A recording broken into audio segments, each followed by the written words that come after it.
Though I was born in Australia, I've always believed in the Fae, and I want to share 3 fairy experiences that happened to me while I spent time in North Wales on a study exchange.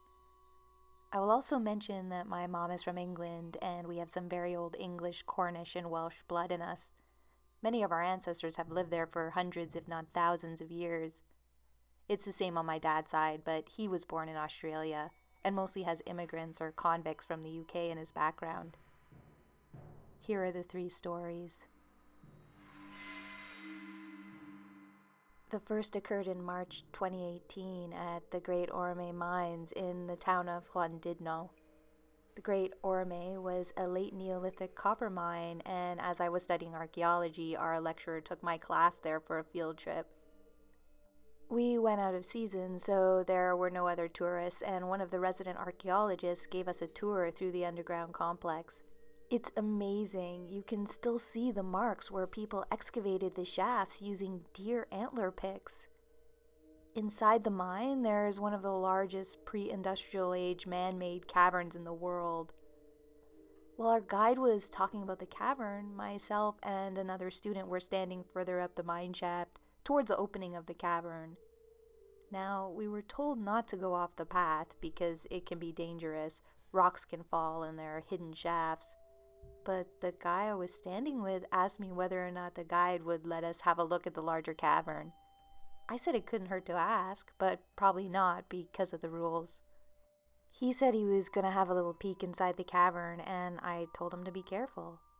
Just as I said this, and just as he started to step into the cavern, a huge, heavy rock came crashing down from the ceiling, right where he was going to walk. We both jumped back and looked at each other. The commotion had attracted the attention of the rest of the group, and the guide asked us what happened. I told him that the rock nearly came down on our heads, but it didn't look like a rock slide as only one came down. The guide chuckled at us and simply said, "The knockers were telling you two not to go in there." I had heard of mine fairies before, but I wanted to pick his brain, so I asked him if he had any experiences with them. He said, sometimes when you are exploring the mine, your tools and food will go missing and then show up in another place. And other times, uncanny archaeology discoveries will be found in odd locations where you aren't expecting anything. Like a clay lantern that was used to light the tunnels for the miners 4,000 years ago, being found in exactly the spot it had been left, soot from the flames still blackening the wall behind it. The second encounter happened not 2 weeks after the Great Orme mine encounter. I was camping in the thick mountain pine forests around the village of Beltane with 2 friends. We were staying in a small clay hut in a little gully, not too far from a place called Fairy Falls, where water fairies are said to dwell. It was early morning, around 6 a.m. My friends were still sleeping in the hut, and I had decided to go for a walk in the woods. All of a sudden, I heard bugle horns, the kind of horn horse-mounted hunting parties use. I will mention that the forest around the hut was extremely thick, and the terrain was very steep, so it would be impossible for horses to go through it. There was a small track further up the mountain, but we were so remote that not many people came out this way, so it seemed odd that a hunting party would be in this kind of terrain. Also, fox hunting is almost entirely illegal in the UK, unless on a private estate, and we were in a national forest. After I heard the horns, suddenly a large white dog with red ears bounded out of the pines. It jumped a fence and ran towards me. It was definitely a hound, similar to a foxhound, but not quite. It was friendly and came up for a sniff, but quickly left me and kept sniffing around the clearing the hut was in, looking for the scent of its quarry. Then I caught sight of more white dogs with red ears running through the forest undergrowth, all baying as if they had caught the scent of their prey. I didn't fully see the quarry, but I caught a flash of something startlingly white, even more white than the dogs, as it ran down the steep gully edge. It was gone too quickly for me to make out what it was, but it almost looked like it had been floating. Then I could hear the horns getting closer and closer, but I never saw the hunters, only their dogs. The thing is, white dogs with red ears have a very specific place in Welsh folklore. They are the Cwnanwn, or hounds of the other world, and they belong to the king of the fairies, Bippity Boppity.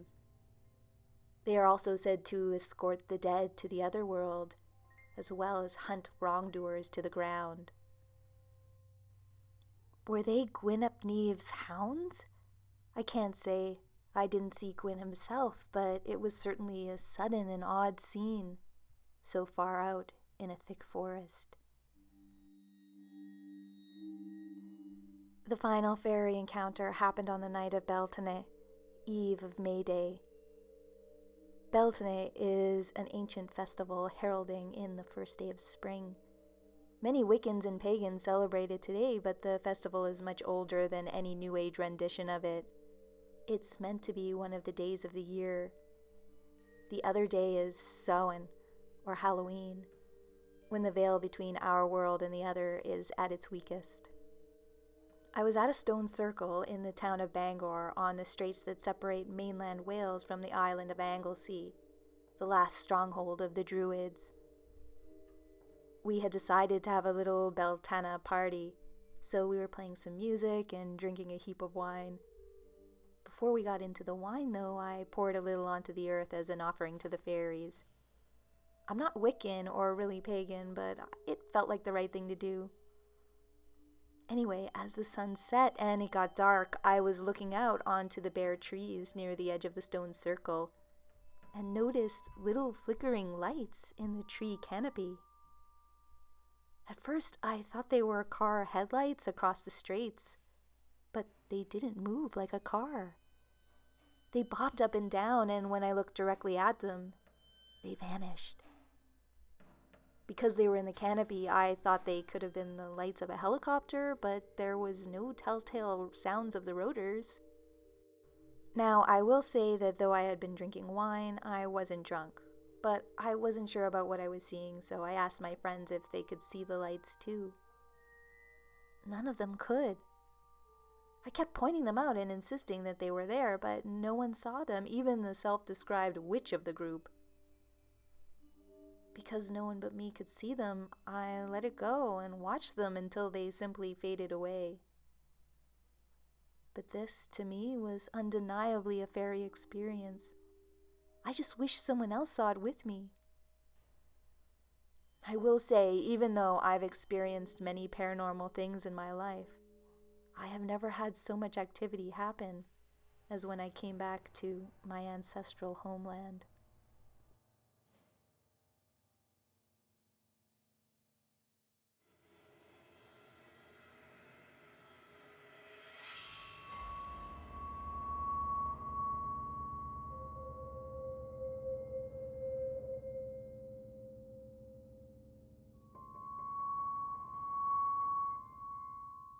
In the late 90s, I moved to a house out in the country. It was a historical home used in the Underground Railroad, complete with secret passageways. But before long, I began to notice some paranormal activity. It began in the early spring. What they call a fairy circle appeared in the front acreage of the house. It consisted of mushrooms that made a ring about 9 feet in diameter. As the seasons changed, so did the ring. It took turns with various flowers and colors, but the ring remained very apparent. I also sometimes noticed flashes or streaks of light near it that were white, indigo, or blue, and I would occasionally hear high-pitched humming sounds that harmonized. I started to do some research on the matter, thanks to AOL dial-up at the time, and found that if it was fairies I was dealing with, leaving offerings for them could bring luck and blessings. So I started gardening with fae-friendly plants and leaving out shiny or sparkly things. My life went very well after that. I started finding weird gifts, I guess, around the house. From them, I assumed. Some of the things I found included Chinese coins from the feudal era, a rusted baby spell from the early 1800s, and gaudy costume jewelry from who knows where. I soon became pregnant with my son, and around this time I started to neglect my habit of leaving things out for the fae. That apparently wasn't to their liking, and I began to experience a string of bad luck and notice things going missing around my house. Mostly shiny objects like keys, thimbles, and Christmas tinsel. So I did some more research, and I learned that the faes behave similar to modern gangs. Once you join, there's no leaving or taking a break. So I immediately began to cater to them, leaving out offerings, tending to my garden. I even spent some time inside the circle. After that, they started leaving me gifts again, and things went back to normal. I've moved several times since then. They still do find me, and I continue to do my duty and leave things out for them. I don't think I'll ever be able to stop.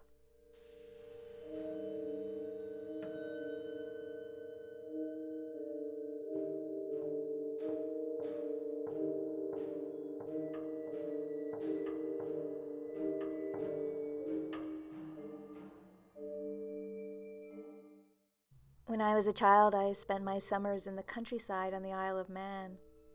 My grandmother was a native Manx speaker who believed in the little people, as did my mother. Sometimes I would have strange experiences there, but when I grew older and moved to the city, they stopped. That is, until, as an adult, I moved to rural Ireland. The most recent experience happened while coming home along an empty road, in daylight in springtime. My husband was driving, I was in the passenger seat. We were crossing the bridge over the River Barrow and came onto a gentle bend in the road. Our turnoff was to the right and was in the distance. About 5 yards away on my side of the road, I saw a woman. She was about 4 to 5 feet tall, short, dark hair with her back to me. She wore a fitted black jacket and a full black skirt with a red design around the hem. I saw her very clearly as it was daylight, but she didn't stop or turn around as we approached.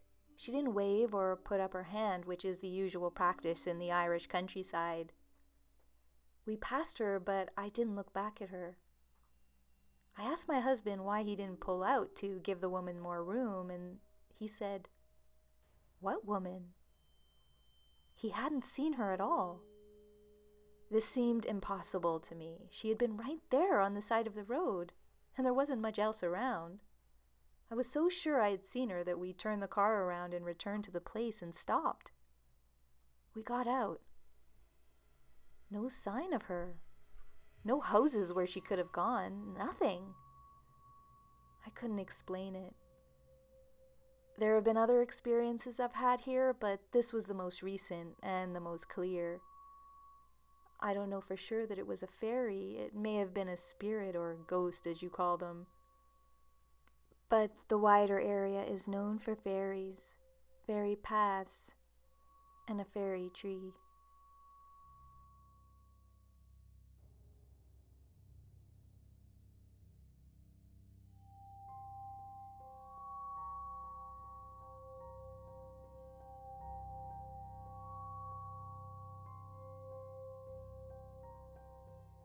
I was hiking on a wooded hill near my hometown. There are several sites that I visit on the regular, one being a large oak with a spring running under it. I was getting close to the oak when I saw someone, a woman downhill from where I was standing. I knew at once she wasn't human. She was tall and thin and shining in a weird way with dark hair and a long off-white tunic. I got this sudden, irresistible urge to follow her, so I ran down the path after her and into a copse of birches. She stood in the middle of the copse and spoke to me. Her voice was strange and seemed to phase in and out of reality. We made an agreement. She asked me to bring her cider and bread whenever I went by in the future. And then she was gone. That's when I realized I was standing in a tangle of birches with witches' brooms in the branches. Witches' brooms are deformities in certain plants and trees caused by a fungus.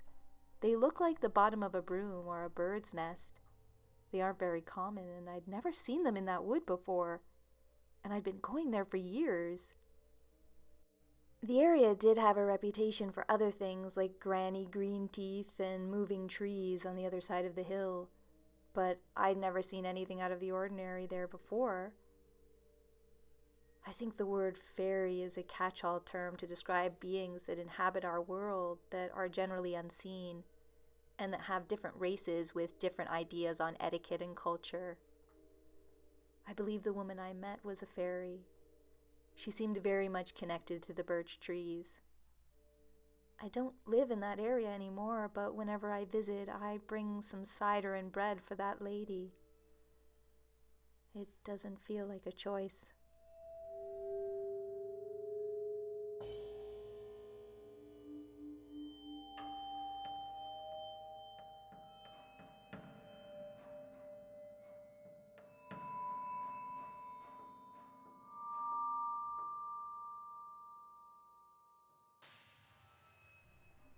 I had an encounter with the love fairy before I knew about him.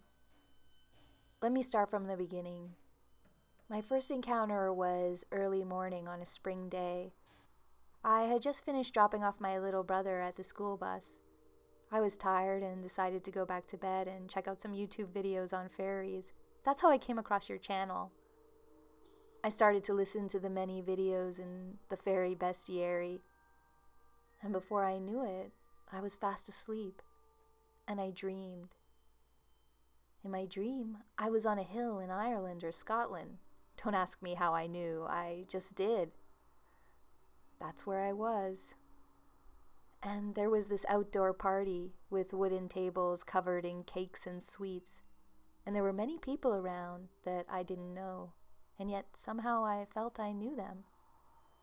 I was wearing old-fashioned clothes, and looking around, taking in the scene, when someone tapped me on the shoulder. I turned around and saw the most gorgeous man looking back at me. He was extremely beautiful and tall. I am a 6-foot male, and he was taller than me. He had tan skin and beautiful blonde hair, but it was his eyes that got me. They were so intense and so big and so dark. But as I looked at them, they changed to this bright blue color. His smile was so charming, and for some reason in the dream, I felt like we were at the party together, like we were a couple. That was the feeling I was getting. Then suddenly he kissed me and said in a soft voice, "Happy 30th birthday. Not many get to see theirs." It was the strangest thing for someone to say. It wasn't my 30th birthday, though I was 29 at the time. But he was so charming about it that I could not help but smile, and I thanked him. As soon as I said thank you, he winced a little. But it was quickly gone, and then he grasped my hand and said, "Come away with me." I realized we were walking away from the party and the guests towards another hill. We started running. I was laughing, but suddenly I froze as I glanced down and realized I could only see my own shadow, not his. This startled me so much I woke up from the dream. Lying there in bed, the video that was starting to play on your channel was the one about the Gancanagh. I was freaking out as I listened to your full explanation of this fairy being and the encounters others had had. Till this day, I still remember this man from my dream, that face and those eyes, and I feel haunted by the memory. I started to think if I had not woken up from the dream, maybe I would have been spirited away to fairyland. My second encounter was more physical and very swift and strange. I was alone in my house, lying in bed, when the sound of footsteps on the floor caught my attention, waking me from sleep. Knowing the house is old and that the wooden floor creaks, I did not pay much attention. I closed my eyes again. And that's when I felt someone was touching my face, very softly. And then I felt someone's lips on mine. I could tell it was a man. I could feel the scruff of his beard. In my mind, I got a flash of a dark hair and a handsome face and deep dark eyes. The kiss was so intense and so real and inhuman that I opened my eyes thinking that somebody was in my house. I quickly ran downstairs saying, "Hello?" I checked every room, but no one was there. But the atmosphere in the house was different, and somehow I knew it was him, the Gancanagh. For that kiss felt the same as the one in that dream I had on that spring morning, from that beautiful man who wished me a happy 30th birthday. Only this time, it actually was my 30th birthday.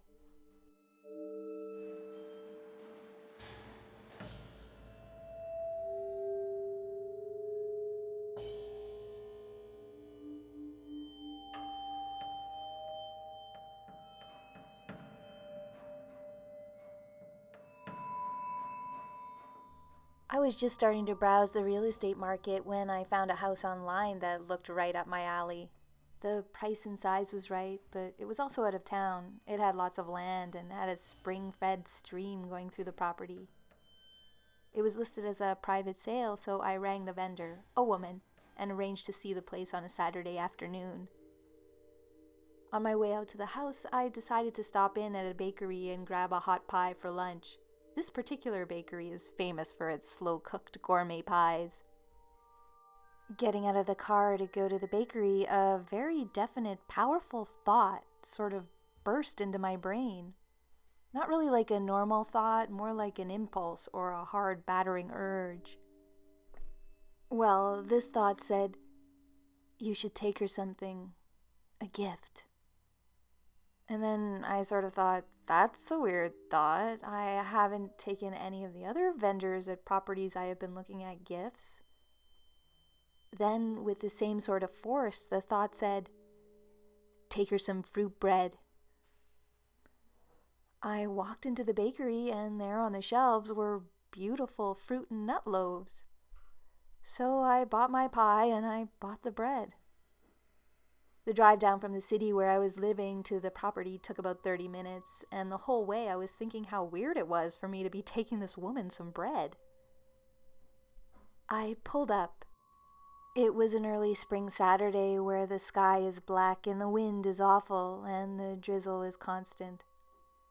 And in that awful weather, the peaceful little stream was whipping about all brown and churned up, and the house looked like the 100-year-old man that it was, in need of a hell of a lot of work. The gardens were overgrown, and I already knew it would be too much work for me. But I went up to the door with my bread and knocked anyway. Needless to say, the lady was very happy with the bread and showed me around the tiny house and the wild gardens over the stream where she kept pigs. She then took me back inside, and I finally decided to say something. "This is weird," I said, "but are there any fairies here?"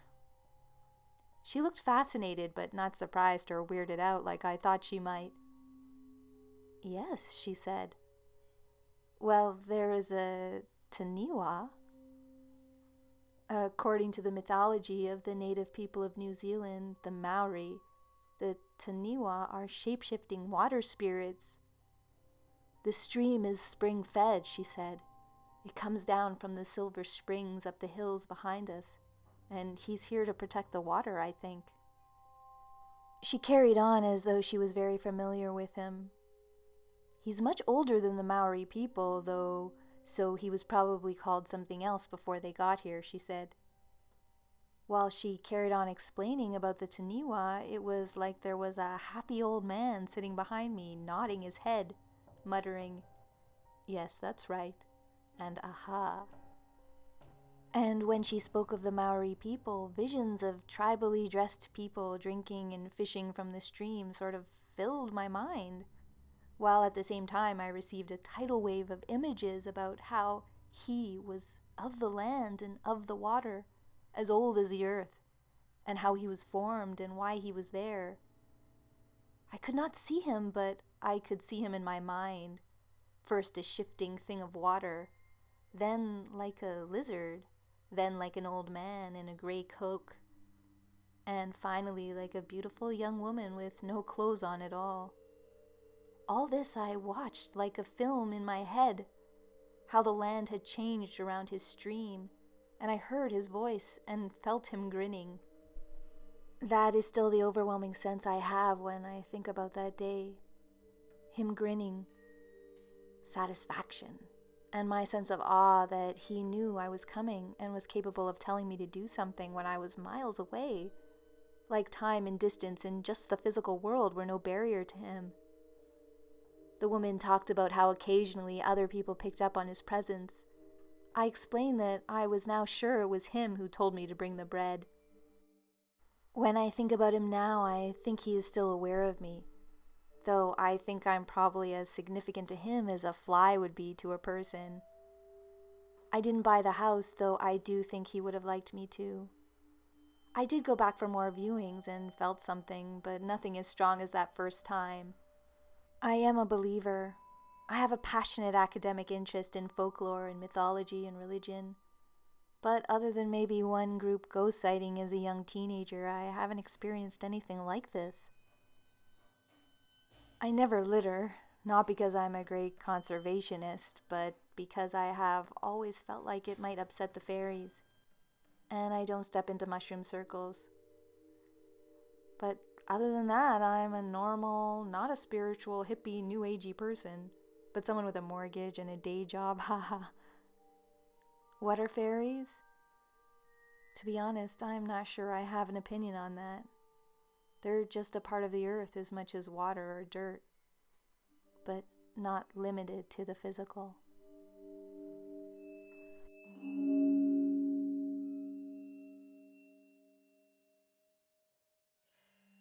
Thanks for watching.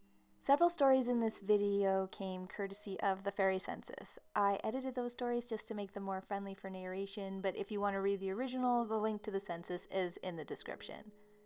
The others came from subscribers, and I'd like to thank you guys for sending in your stories. If you have a fairy story you want to share, I'd love to read it. My email is in the description. I'm still posting your fairy art, so please do send that along as well if you would like it to be shared on my social media channels. As always, special thanks goes out to all my supporters on Patreon. You guys are the best, and I really appreciate the support you are giving this work. If you like this content and would like to support it on Patreon, please check out that page, the link to which is in the description. Don't forget to comment below, like, share, and subscribe if you're new, and hit the bell to receive notifications for new videos. And until next time, this has been a visit from your scary fairy godmother.